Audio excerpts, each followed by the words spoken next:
It's time to accelerate. Hi, I'm your host, Andy Paul. Join me as I host conversations with the leading experts in sales, marketing, sales automation, sales process, leadership, management, training, coaching, any resource that I believe to help you accelerate the growth of your sales, your business, and most importantly, you. Hello, and welcome to Accelerate. I'm excited to talk with my guest today. Joining me on the show is Brent Adamson, Principal Executive Advisor at CEB, and I think most of you are familiar with him as co-author of the best-selling books, The Challenger Sale, and more recently, The Challenger Customer. Brent, welcome to Accelerate. Thank you, Andy. Happy to join you. So take a minute, introduce yourself, maybe tell us how you got into the sort of sales business, if you will. Sure, I'd be happy to. You know, the one thing, Andy, I'd tell you is my personal story is frankly just utterly uninteresting. My wife would be the first to tell you that, I think. But that probably has nothing to do with your story. So what I often tell people is, it's more about the message than the messenger. So, but very briefly, where the message and the story and where I reside, work, and where the story came out of is an organization called CEB, formerly known as the Corporate Executive Board. And we're a global company, offices in Washington, D.C., or just outside of D.C. in Arlington, which is where I happen to be sitting right now. And it's sort of our mission in life to understand as best as we possibly can what does world-class selling and marketing look like, and particularly for at least the work I've been doing recently in the business-to-business space. So we work with heads of sales, heads of marketing, the Fortune 500, the Global 1000 around the world, just doing a lot of research, a lot of interviews, a lot of analysis, a lot of data crunching, just to try to understand what are the questions we should be asking but aren't, what are the answers we should be finding but haven't, just looking for that different angle on the world to understand the counterintuitive aspects of the way things work that we wouldn't have anticipated or figured out had we not gone and done all that work, and then we share that back with our clients. I realized, by the way, Andy, there's a certain irony to the guy who invented we created this idea of lead to, don't lead with, for me to start talking about our companies. So maybe I'll stop there. But that's kind of who we are. You're not pitching. Yeah. So I just got through reading the Challenger Customer, and there's some really interesting takeaways. As I was sort of thinking about, because I spent a good chunk of my career selling large, complex communication systems to some of the world's largest companies. And I sort of walk away from the impression, sort of saying, well, gosh, not that we're necessarily doing it wrong now, but we've been doing it wrong all along. and it, sort of starting with this premise, everybody in the sort of vernacular these days, everybody talks about the 5.4 stakeholders, that sort of, you guys have done a good job of sort of getting that into the ether. Yeah. But it's not that there haven't always been multiple stakeholders, but I think that now we talk, and you talk more about the diversity, the makeup and the composition of the stakeholders really demand a different sales approach.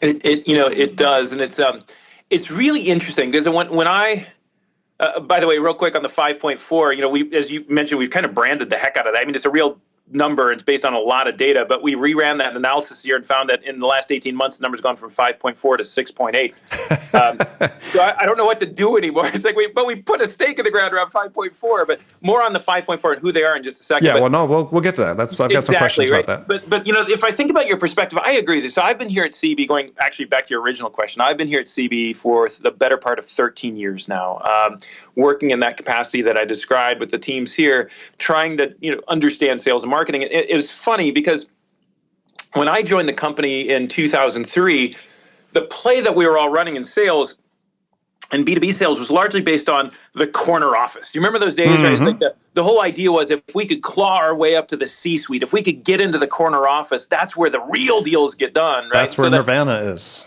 Right. And so and particularly in this world where we're all shifting to solution selling, and we're selling these bigger solutions with the bigger price points and have more strategic impact on our customer organization. So surely, if you want to sell that kind of stuff, you got to sell to Vito. You got to sell to the corner office, the C-suite. And so everything all the questions we were getting, all the research we were doing in, say, 2003 to 2008 was around that. How do I get in front of that senior decision maker?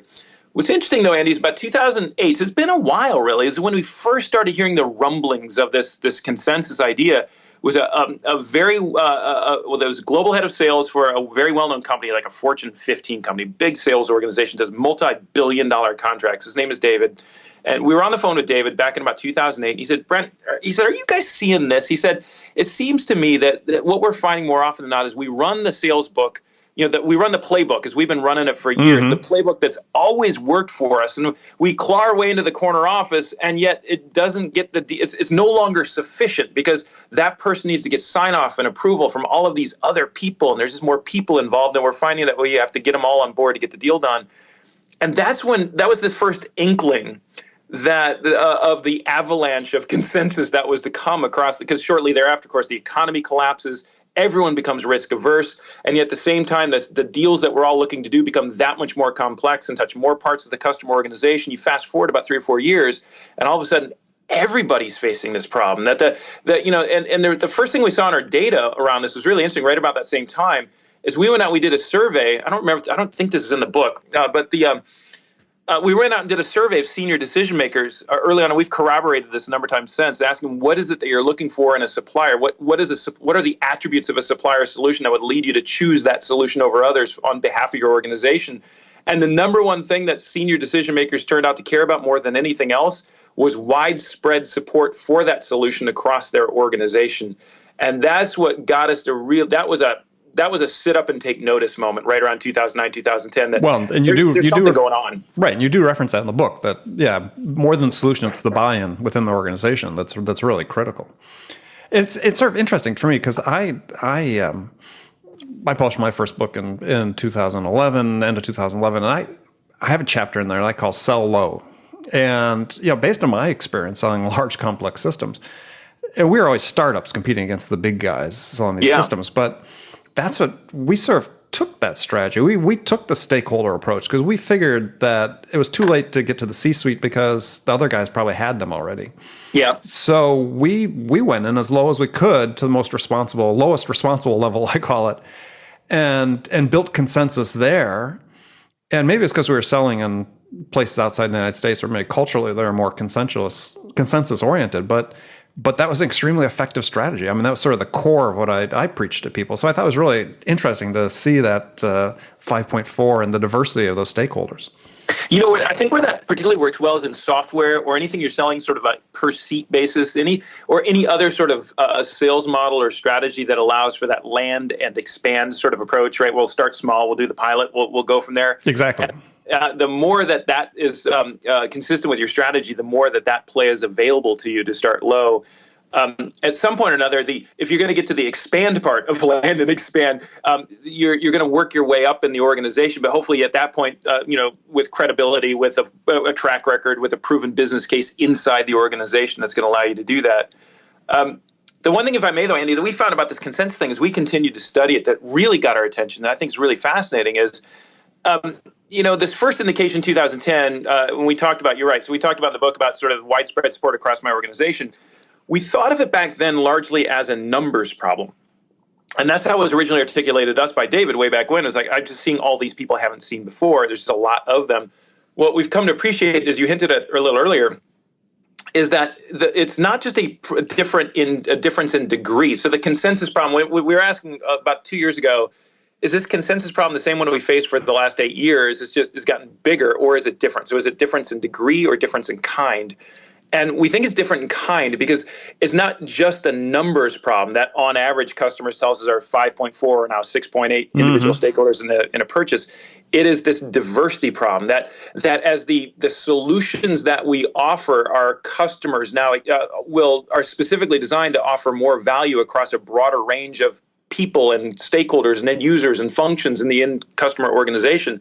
It stands to reason that all those different people are going to want to have a say in the purchase of that solution. As it gets bigger, more expensive, the CFO or someone in finance that can be involved. As it takes on this, if it becomes IT enabled, which is what everything is today, IT is involved. So that gets into data, which brings in the legal team, which brings in procurement as well. And so it's this diversity problem because each one of those different people, whether it's 5.4 or 6.8, comes to the table with that different set of priorities, a different set of criteria that they consider what they're trying to achieve.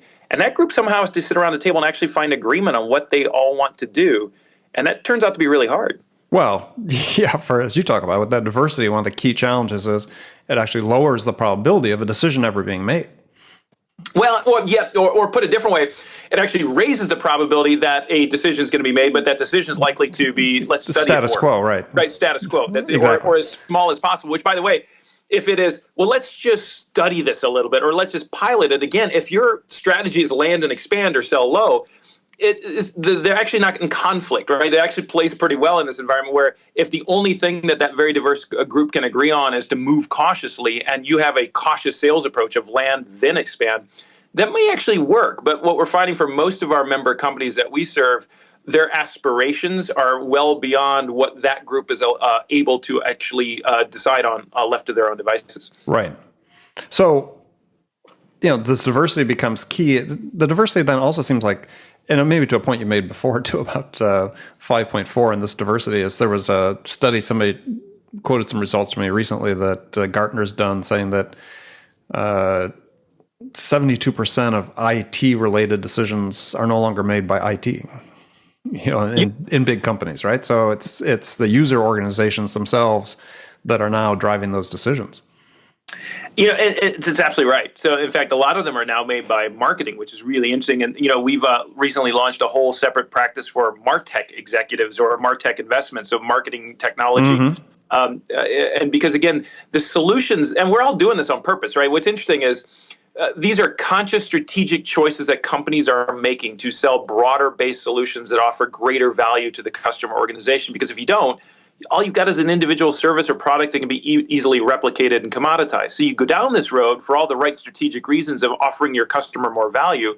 But as the scope and the reach of that value continues to expand its footprint across the customer organization, it's naturally going to draw in all of those different people who want to have a say in what gets bought. And so it's a well-intended solution to a different problem. It's like, be careful what you wish for, though, because it's actually then on the back end created this whole separate problem that's really forcing us all to. It's causing us all to struggle. Well, and it still seems like sort of you describe ultimately the challenger customers as really a buying problem more so than a selling problem, though it is both. Yep. And that you talk about the 1 in 3 problem is that the customers seem less willing to pay for the value that they did before. So you may have a compelling business case and delivering lots of value, but the customer, having said, oh, great, now we're going to go bid this out to 2 other people. And so you always end up competing on price at the end of the day. That's exactly right. It's so maddening, right? And what's interesting is that the logical solution to this problem actually makes things worse, which always makes for a good story, if nothing else. But day-to-day selling, it's really bleeping frustrating, right? Because what'll happen is, and because this whole problem is exacerbated, of course, by something we've talked about in other publications, which is the fact that your customers are now able to learn on their own and do the research on their own. That's that big blue arrow, the 57% number we talk about in this book as well, which is on average, customers tell us they're about 57% of the way through a purchase process prior to proactively picking up the phone or reaching out through email to a supplier sales rep to get their input on what they're doing. Which we're going to talk about later because that number infuriates lots of people. It's interesting. By the way, that's also something we continue to study. We find that number to be pretty stable. Our latest data just came in about 4 weeks ago, and it's about 55%. So plus or minus 2%, it's about the same, which tells you in a B2B sale, and at least a complex B2B sale, which is what we're measuring, at some point, your customer probably does need to talk to you. The question is, what have they already figured out before that conversation happens? Oh, yeah. And the shape of the funnel at that point is much different than it is otherwise. That's right. Well, that's sort of interesting, that 57%. So, you brought that up, so let's sort of jump into that. So that number drives people nuts. So that there's been and I believe that's the case. My experience has shown that to be the case, and having been the case for a long time, even before the internet started, is why are people so upset about that? Well, there are some people that aren't upset about that. Now, for example, but the groups that here's an interesting group that isn't upset about that, and I mean this with respect. But the core performing sales rep, who lives and breathes in the other 43%. And this is a large part of many organizations' sales force, is the sales reps who sell to what we call established demand versus emerging demand, right? Effectively, the really unfair way to call this, refer to this, would be order takers, right? So, essentially, it's like the phone rang and they asked me for a bid. It's like the deal practically fell in my lap. But to your earlier point, it's not that this is bad business per se, in the sense that you may potentially still sell something, but you're going to sell it at a highly compressed margin, effective effectively at commoditization prices or commodity prices, which is that's the thing that really is driving our members crazy. Is not that they're not selling, but they're not selling at the margins they need to drive the growth, the kind of growth that they had expected. And that really is the byproduct of this challenge, because what'll happen, you mentioned, Andy, just real quickly, this one of three idea, which is really, that's what's so maddening about this, because what happens in this world is your customers learning on their own. What they do is they establish what we've come to call a minimum threshold of performance. So they do their due diligence, they do their research, whether it's on your website or from peers or trade shows or wherever it might be. And as a result of trying to figure out what it is that they're trying to do and how they're going to solve that particular problem, they say, all right, we need this kind of solution. And that solution, whatever we buy and wherever we buy it from, has to meet these criteria. And it's that process that really gets us all in trouble on the supplier side, because they're setting that minimum threshold of performance, and they can now articulate better than they ever could in the past what exactly it is that they want. So now at that 57%, when they call you, they can lay it all out in detail. And again, if you're a core performing rep, it's like, they told me exactly what they need. They made it so easy for me. But what's interesting in this world is that this is where, as a rep, you can get so excited, because your reaction might be, hey, they've laid out everything that they want. I didn't have to discover anything. They told me what they need. And you know what? Good news. Not only can we meet their needs, we can exceed them. So on every dimension that they want, we can actually do a little bit better. We can delight our customer across all the things that they think are important. So that's where we pour all our energy in sales and marketing into telling our customers, we know that's what you want. And not only can we do that, we can do it a little bit better, at which point they will effectively say, yeah, we know. That's why you're one of the three companies we invited to participate in this bidding process. And we love your solution, and we think it's better, and we want it. But the other two guys are cheaper, and they're good enough. So if we can get your better solution at their lower price, we're good to go. And that's the commoditization trap. That's the one of three, where you're one of the three always invited to bid, but you always wind up getting commoditized anyway, even in a world where you are acknowledged by your customer to be better.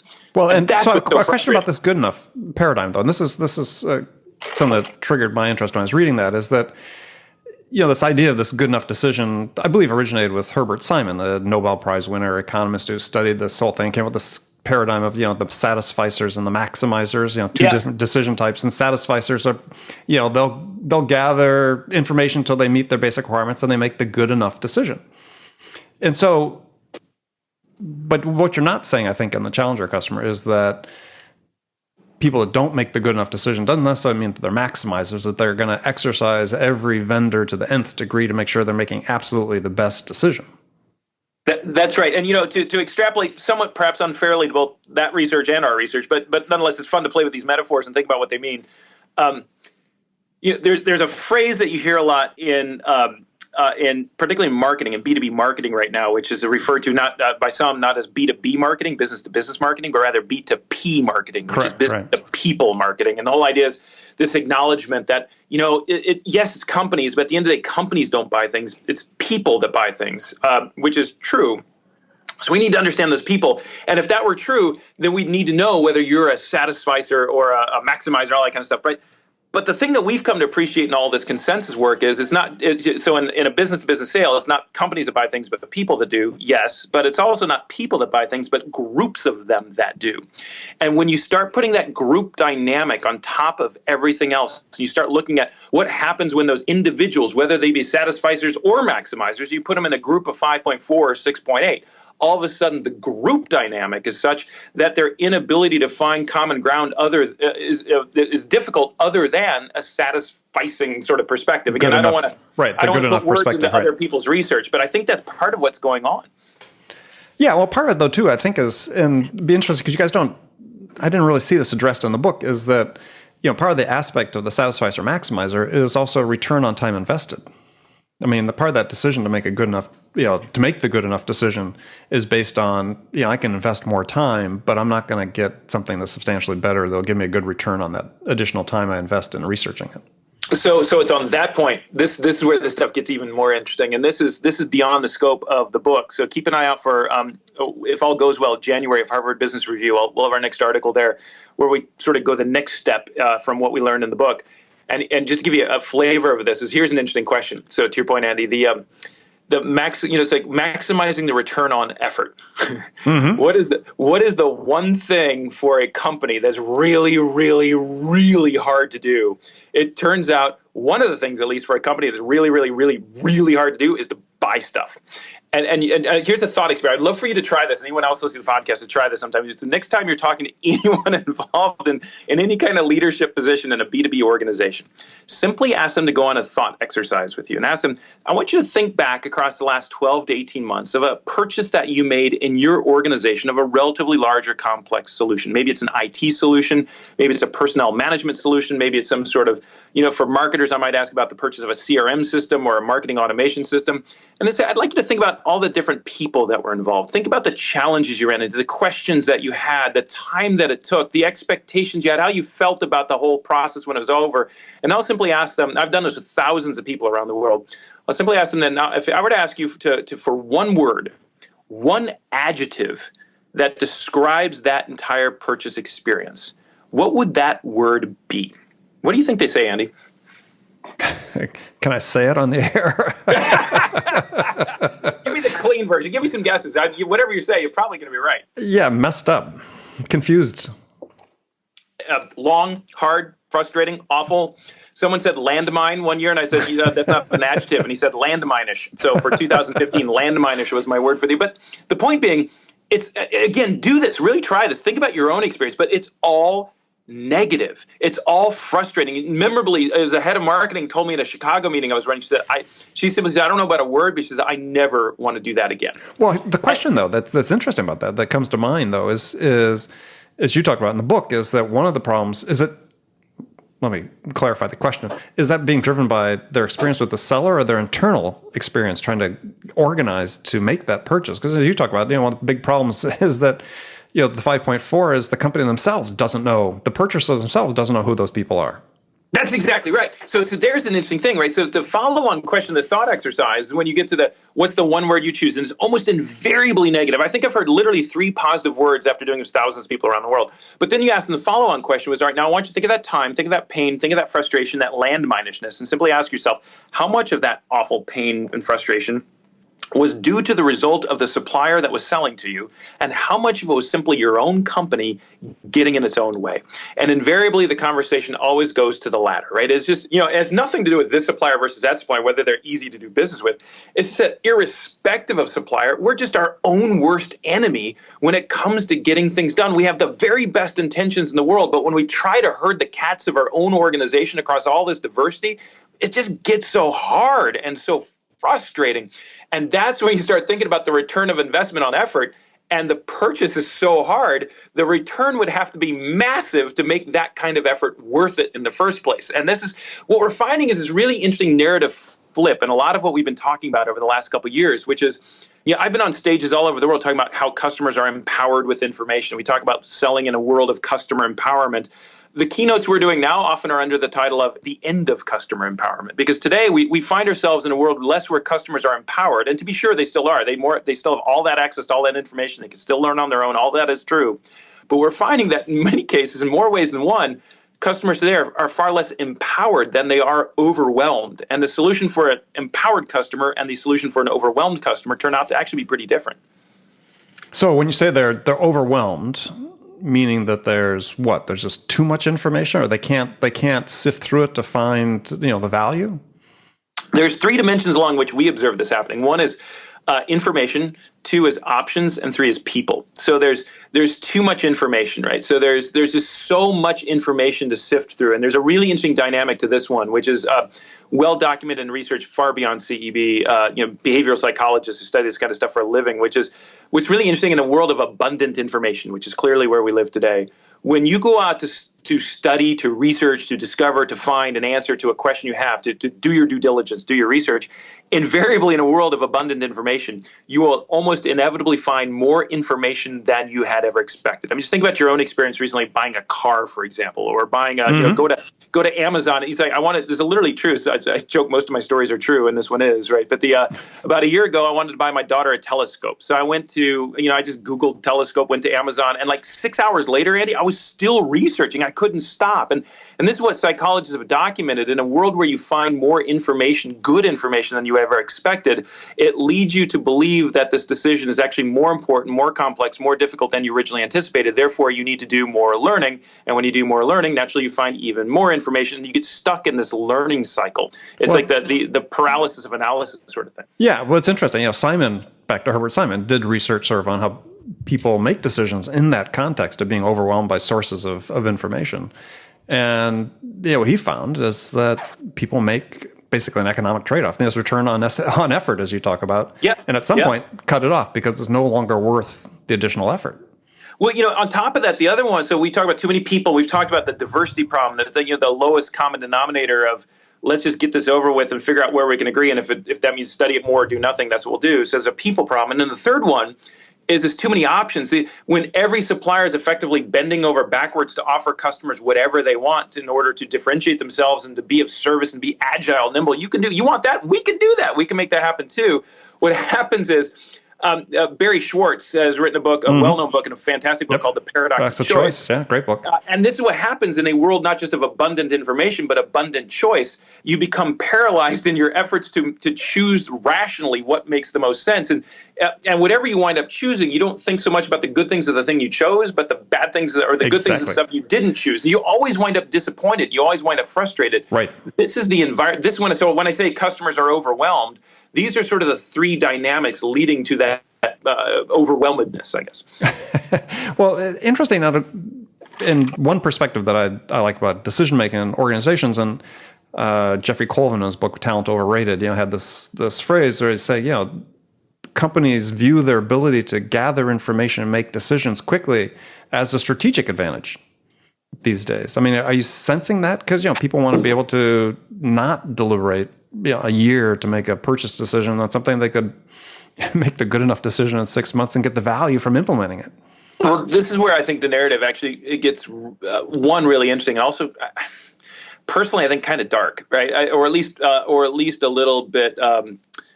Dark might be overstated, but it's sobering. There's a good word for it, right? Because what's interesting is here at CEB, so as I mentioned before, I work in the sales and marketing practice. We work with heads of sales and marketing, but we also have an IT practice, an HR practice, a finance practice. Again, they work with the heads of those respective functions. One of the things, Andy, we found recently in our IT function or our IT practice, working with heads of IT, is effectively this exact same phenomenon, but not about buying, but about projects and managing projects and getting things done. It led to a bunch of really neat research over in that part of our business, referring to what we call clock speed, because it was written by a bunch of IT guys. Of course, they call it that, right? But the clock speed of an organization and how it's slowing down and how things are getting gummed up. And the reason why I mention that is again, all of our work here at CEB Sales and Marketing is through the lens of a purchase decision and selling into that environment. But that is indicative of a much more sort of just intractable problem of just companies slowing down, getting gummed up, decision-making taking longer, things slowing down for all the reasons we've been talking about. And so going full circle back to your original point / question is that you absolutely, the company, the premium that this phenomenon, that this reality places on agility is massive, right? Because the company that can figure out how in this kind of environment where every company's bogged down across all of these kinds of decision making, the kind of company that can figure out how can we move just a little bit faster, a little bit more streamlined, and not just at the lowest common denominator level, but actually making higher quality decisions with less resource expense is potentially at a massive advantage in this kind of environment. And then the last question that sort of follows along with that then is how do you sell to help them achieve that? So they can make decisions with less investment of time and money and effort. Well, it's funny. This is the neat thing about working at a research organization is I mean this quite sincerely, we learn along with everybody else. So we know more things about Challenger today than we ever did when we first published the first book, The Challenger Sale, back in 2011. But the heart and soul of the Challenger Sale, this idea that there are these 5 profiles of reps, and the profile most likely to win is the Challenger rep who's out challenging customers to think differently. And the DNA of it, and we often tell people it's not the profile that matters, it's the behaviors, right? So it's not like, Are you a challenger, but rather, irrespective of what profile you think you are, what are the Challenger reps doing so differently that you can do too? And the answer to that question is these sort of 3 high-level behaviors, which we've come to call teach, tailor, take control, teach the customer something new about their business, to do it in a tailored fashion, which we now appreciate to be that doesn't just connect those stakeholders to you, but connects them to each other in a bigger vision of the 5.4 problem we've already talked about. But this third element, take control, when we originally found it and talked about it, we talked about it largely as taking control of sort of the commercial conversation, to bring the view back to off of price and onto value, to negotiation techniques and skills. This is largely what we focused on in book number 1.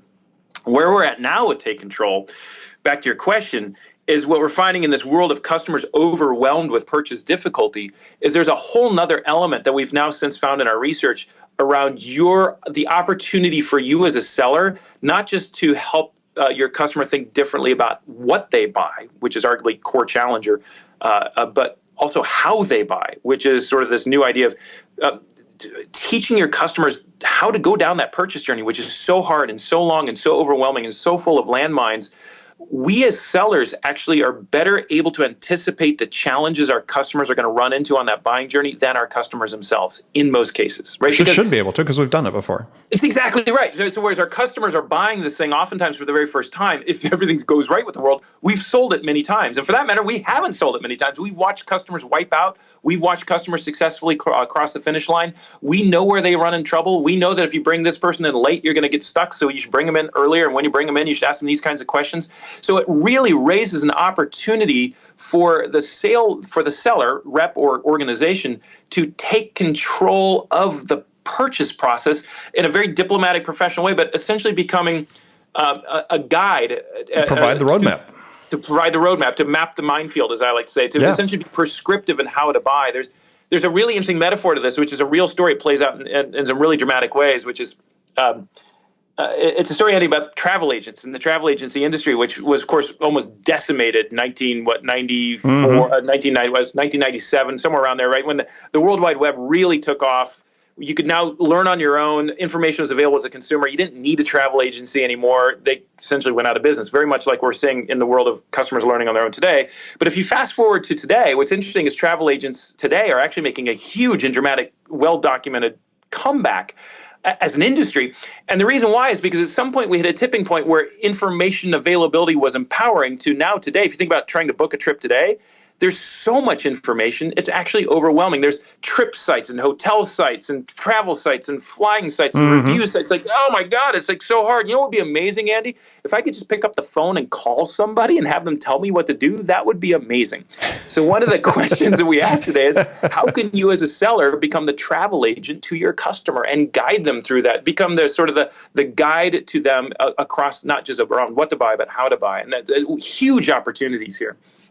Oh, I love it. That's a great way of looking at it. So, Brent, we're in the last segment of my show. I've got some standard questions I ask all my guests. And the first one is a hypothetical scenario in which you, Brent, have just been hired as VP of sales at a company whose sales have stalled out. And they're anxious to get things turned around, unstuck, back on track. So your first week on the job, what 2 things could you do that would have the biggest impact? I want to know the answer to 2 questions. The first question I want to know is, what are our unique strengths? And by that, effectively, what are the things, the aspects of our capabilities, solutions, that not just the products and services we sell, but the whole range of capabilities that we can bring to bear as an organization that don't just map our strengths, but our unique strengths. One of the ways we talk about this original challenger work is a very simple question. I call it the Deb Oler question, as a GM at Grainger. Where I first heard this question simply, which is, why should our customers buy from us over anyone else? That is a crucial question, because that allows you, by the way, to apply this idea of teaching customers about their business without falling into the free consulting trap of having them take that idea and just shop it out in an RFP, right? So I got to teach them something about their business in a way that leads them back to my unique strengths. I can't do that unless I know what my unique strengths are. So the first thing I want to know is, what are our not just our strengths, but our unique strengths? The second thing I want to know is, what is it that our customers don't know about their business but should?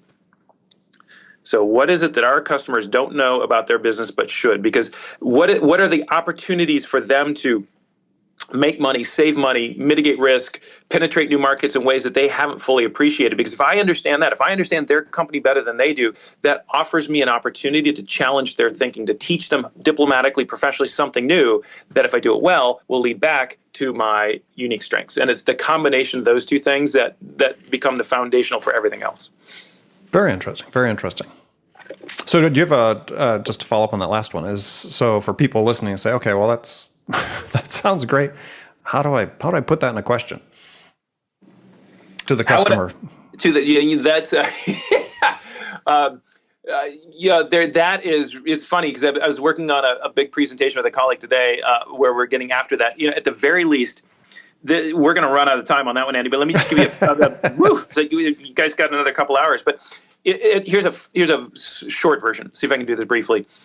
It means rethinking customer understanding as a function, as a capability inside an organization.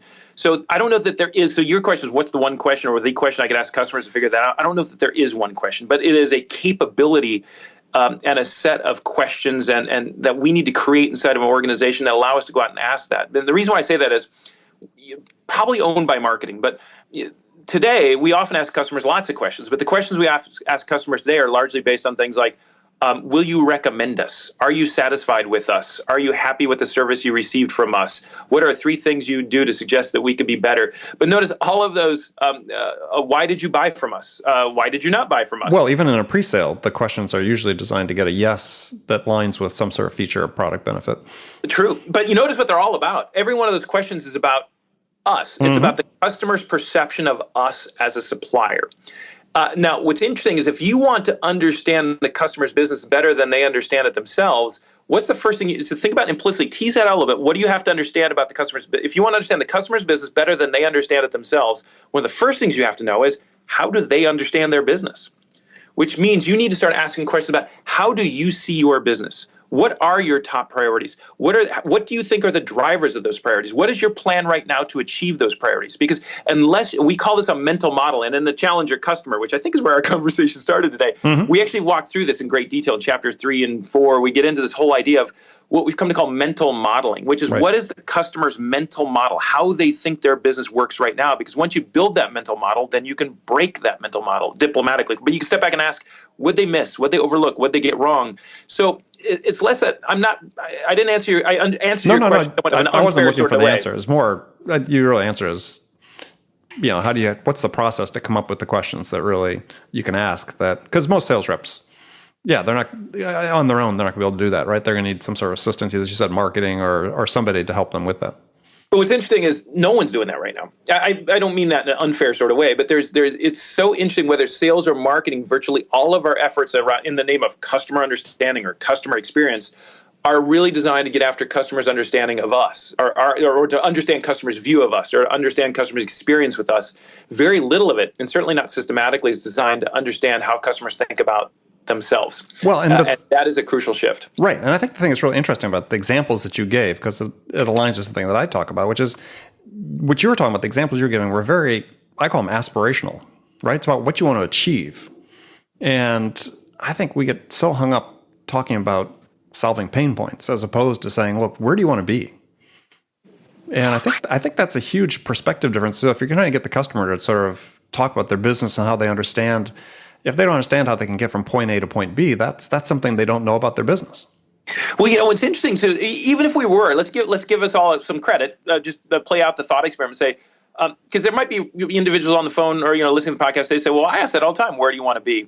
But here's an interesting follow-up question, because oftentimes, even if you ask it and they say, well, here's where we want to be in 5 years, that your inclination almost immediately, particularly as a seller, say, let me show you how we can help you get there. Right? It's like, okay, I heard their need. Now I'm gonna fill that need with my product, my feature. But what if we asked a different question, which is, okay, where would you like to be in 5 years? Let's say that's the question, and then ask, how do you plan to get there? What is your strategy to get there? And then keep digging it. So and say, okay, that's your strategy. Now, how does this relate to that? How does this? Tell me the causal link between this and you want to essentially draw this, again, what we call a mental model, but a roadmap of their strategy, the drivers of that strategy, the secondary drivers, the things that all kind of work together. Map out that system, and then again, then the question isn't, all right, how can our product help you make that happen? It's a very different question, which is, what did they get wrong? What did they overlook? What did they miss? How could we break this? And again, this is not something you can do this live, but this is something, if you can orient the entire commercial organization around this kind of mentality, this is what Challenger is really ultimately all about. And it's incredibly productive when the lessons from it are delivered, again, diplomatically, empathetically, professionally, to help that customer understand what they're missing is exactly what they're looking for from not just a supplier, but arguably from all that learning they're doing on their own too. Excellent. Okay, I've got a couple of rapid fire questions for you. You give me one word That answers. wasn't rapid fire, Eddie? Come on. yeah, we've got 2 hours. What are you talking about? So who's, you've been working in this field for a long time. So who's your sales role model?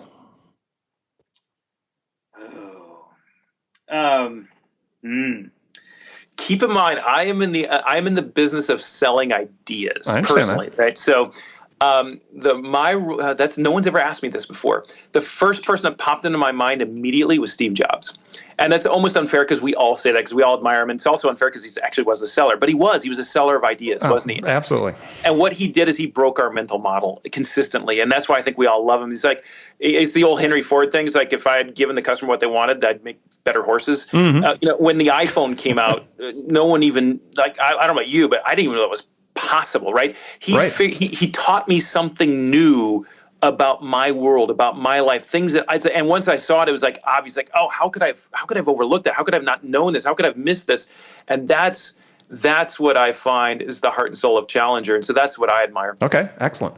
So what's one book other than any of your own that you would recommend every salesperson should read? Oh my God. You should have teed me up with these in advance. I don't know. That's what makes it fun. Oh God. A book that everyone should read. It doesn't even need to be a sales book. Oh no, I was well past that a long time ago.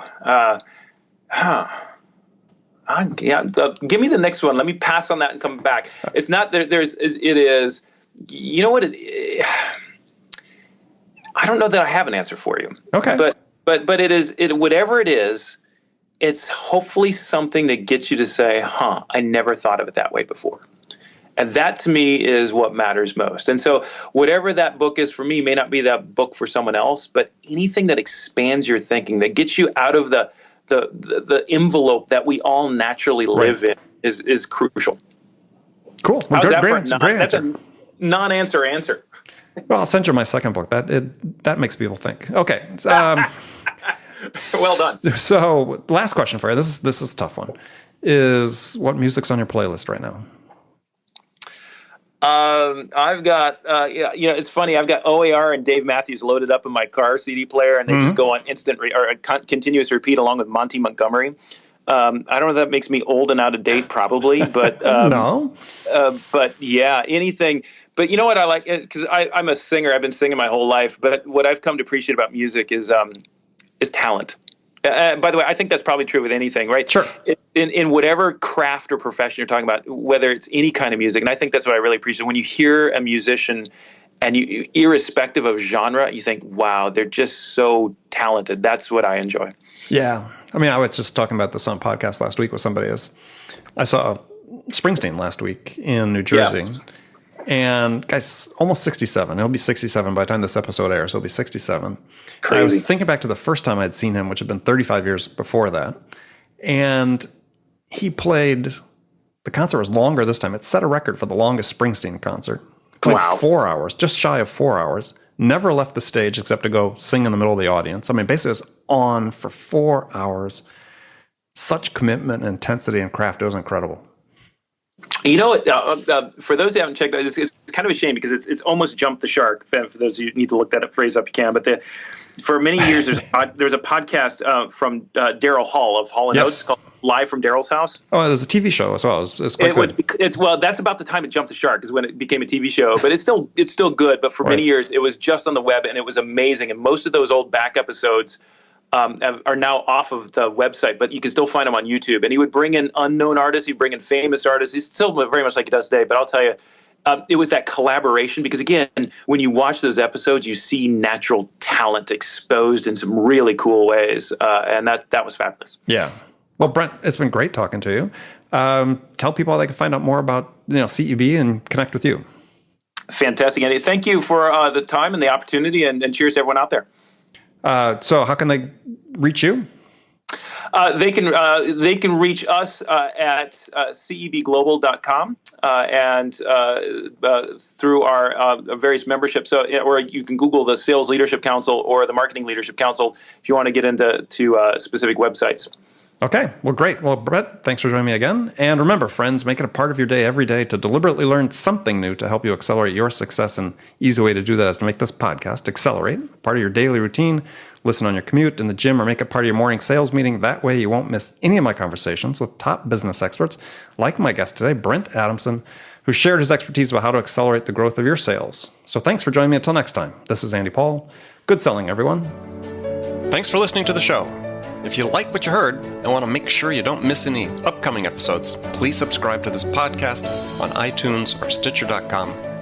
For more information about today's guest, visit my website at andypaul.com.